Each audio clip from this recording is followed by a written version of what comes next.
It was month end, and I was mindlessly sorting payment emails on my desk. Then a vendor resent an invoice and said their bank account had changed. The PDF looked normal, same amount, same items, same dates, only the bank details were different, like they had been swapped overnight. I tried to shrug it off, but the email address felt slightly wrong. Just one letter was different, so I thought I was seeing things. I was about to reply, but the tone was pushy in a weirdly polite way. It kept insisting the transfer had to happen today, no delays. So I called the number we already had saved in our vendor records. They said they never asked for a bank change, not once. I put the payment on hold and forwarded the email to our security checklist. After that, bank changes only went through after a callback verification. That's all for today's story. We'll be back every day with a new one. If you want to catch tomorrow's story too, please like and subscribe.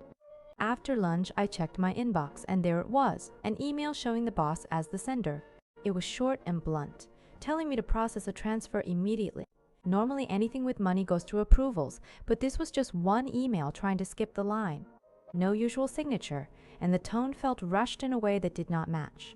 I searched our internal chat for context, but there was zero mention of it from anyone. Then I noticed the reply address did not match the sender name, like it wanted me to answer somewhere else. So I called the number I already had saved. It sounds basic, but that one step changes everything. The assistant said the boss was in a meeting and never asked for any transfer. When I opened the email details to report it, the weird part finally showed up. There was a suspicious sending rule on the account, routing finance messages and making the request look legit. We stopped the payment, filed the incident, and updated our process the same day. If a money request comes by email, verify through your usual channel before you send anything. That's all for today's story. We'll be back every day with a new one. If you want to catch tomorrow's story too, please like and subscribe. 10 minutes before clocking out, an urgent file link hit our team group chat. There was a tiny version tag at the end of the message. I tapped it without thinking, but a login page popped up instead of the file. The address bar looked weirdly long and unfamiliar, so I froze for a second. Right then, a security alert buzzed on my phone. It said my account had just signed in on another device. I opened the login history in a panic. A device name I didn't recognize was listed, and the timestamp was literally seconds ago. That's when I reread the group chat. The link was oddly shortened, and the sender's replies suddenly got slow and vague. I told the team and immediately signed out of all devices and changed my password. After that, we agreed to verify group chat links before clicking. That's all for today's story. We'll be back every day with a new one. If you want to catch tomorrow's story too, please like and subscribe. It was a Monday morning video meeting and my boss popped on screen first, but the tone felt weirdly stiff, so I paused for a second without saying anything. Right away, they pushed us to open a security notice document and share it again. The wording was off, so I stared at the chat box like I missed something. Then I noticed the attendee list had a duplicate name, like a second profile. Camera was on, yet the questions kept circling approvals and access steps. After the call, I got a login alert showing a new device session on the account, and the invite email had signs it was forwarded, which made my stomach drop. Minutes later, the real boss called and said they never joined that meeting today. What we saw was a hijacked sign-in, and the link request was the whole point. We reported it by the book, then reset passwords and every authentication setting. Now any urgent request gets verified through a known channel, no exceptions. That's all for today's story. We'll be back every day with a new one. If you want to catch tomorrow's story too, please like and subscribe. Monday morning meeting started quiet like always. Then a name none of us recognized popped into the attendee list. After that, the chat went chaotic. Everyone kept asking where the link leaked from, but nobody wanted to say anything. I checked the logs first. Every suspicious account was an external address, and the join times were way too perfectly timed. Then I noticed something off in a document. Our internal notice template had the meeting link embedded in it, just sitting there. The smoking gun was the mailbox. An auto-forward rule was on, so that notice kept getting sent outside with the link intact. So we removed the link from the template and switched new meetings to approval only entry. And never post meeting links in shared channels, send them via calendar only. That's all for today's story. We'll be back every day with a new one. If you want to catch tomorrow's story too, please like and subscribe. Monday 9 a.m. My work emails kept getting auto-archived, so my inbox looked empty. If you miss these, replies get late and even settlements can go wrong, so I checked right away. So I tapped search and switched the filter to all mail in one step. Sure enough, The NI912 weekly report was sitting in archive, not in the inbox. Next, I opened settings and went into filters and rules. The evidence was one line, subject contains report, and skip inbox was turned on. So I opened that rule detail and checked the creation record. It showed created 1/7/1843 right after I handled the security notice email. In the end, I edited the rule, turned off skip inbox and changed it to label only. Then at 10,005, I sent a test email and it landed in the inbox immediately. Bottom line, one report keyword rule was skipping the inbox, and fixing it meant disabling that action and adding an exception. For prevention, once a month scan your rules for skip inbox and review them in 2 minutes. That's all for today's story.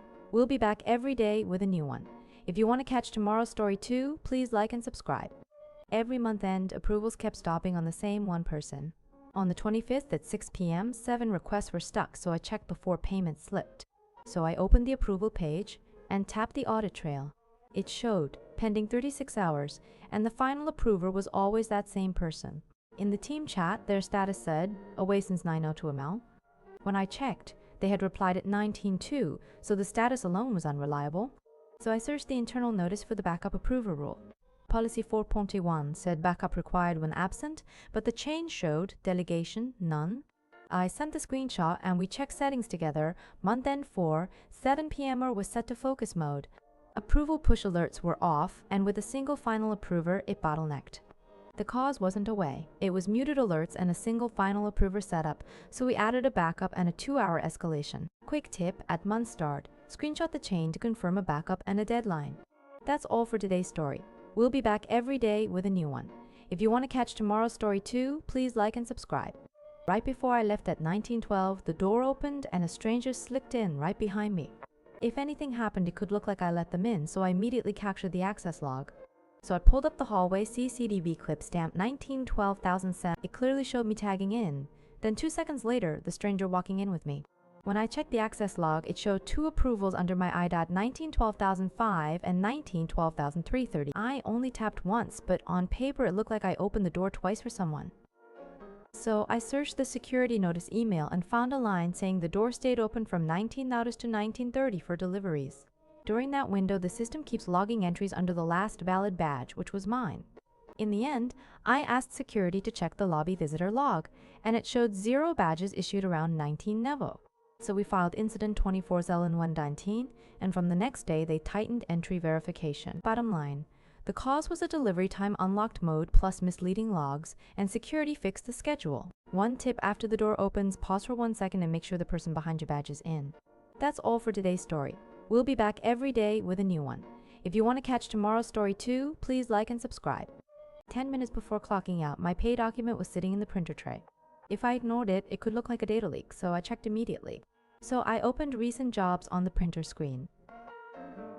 It showed pay 20 out in 6L1, top TDF marked as printed at 1741. When I looked closer, there were 2 other jobs right before mine. So I went back and captured my PC print history first.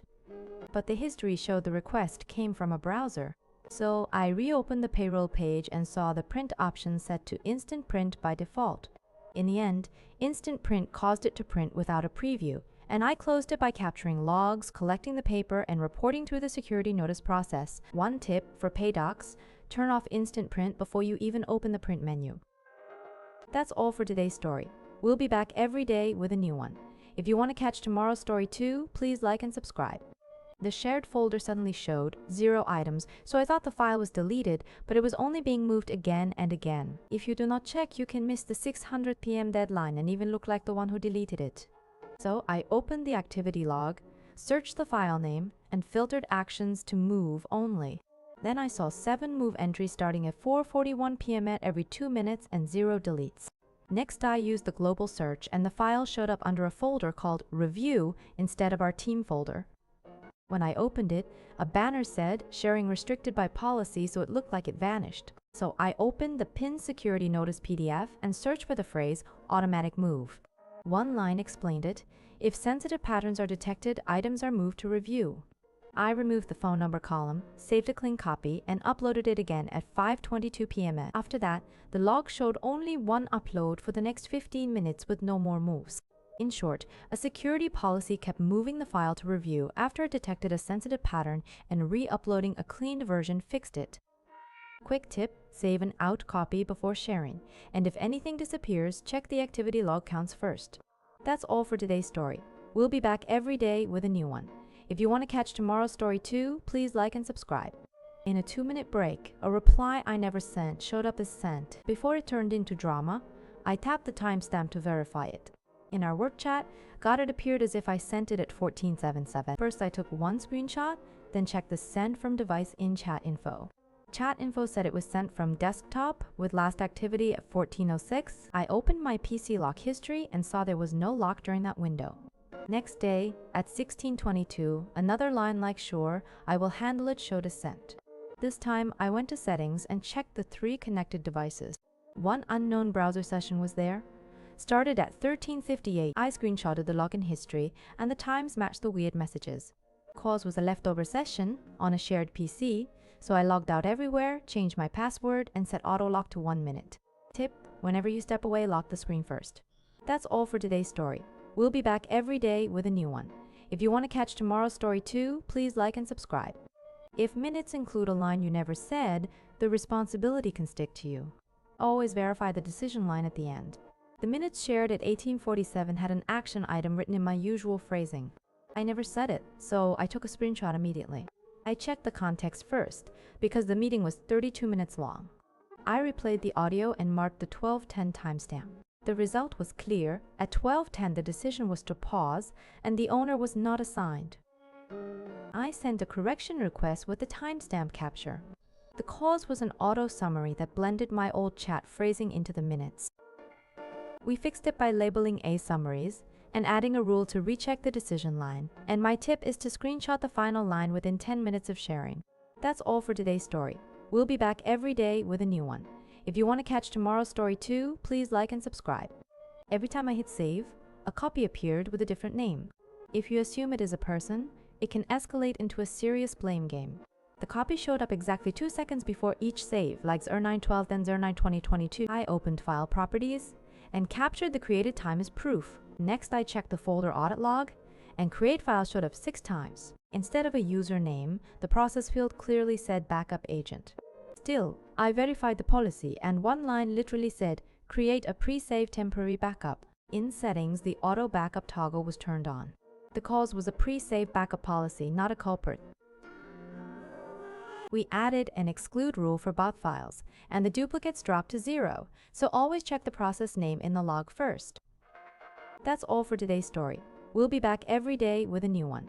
If you want to catch tomorrow's story too, please like and subscribe. At 10:12, my teammate said the file was corrupted, so I checked how my PC saved it. With 2 hours left, a mismatch could wreck the handoff. I re-downloaded it and opened it as plain text first. The status line said encoding at 16, so the garbled headers made sense. Their file was 24 KB, I was 48 KB, exactly double. In Save As, the format was set to text Unicode, so I grabbed a screenshot as proof. In Settings, the default save format was locked to Unicode text. The list separator was semicolon, so columns split wrong for the team. I switched to CSV and saved again, and the headers stopped breaking. At 10:47, my teammate replied that it opens perfectly now. Cause my default save format was Unicode, fix CSV UTF-8. Tip: open as text for 5 seconds and check the encoding line before sharing. That's all for today's story. We'll be back every day with a new one. If you want to catch tomorrow's story too, please like and subscribe. The same report showed different numbers, and it could easily cause confusion at work. 10 minutes into the meeting, someone asked why the total sales did not match. First, we tapped the date filter on the top right to check the range. One view was set to this month, while another was set to the last 30 days. The cause was personal date filters, and aligning them fixed it quickly. Check filters before sharing. That's all for today's story. We'll be back every day with a new one. If you want to catch tomorrow's story too, please like and subscribe.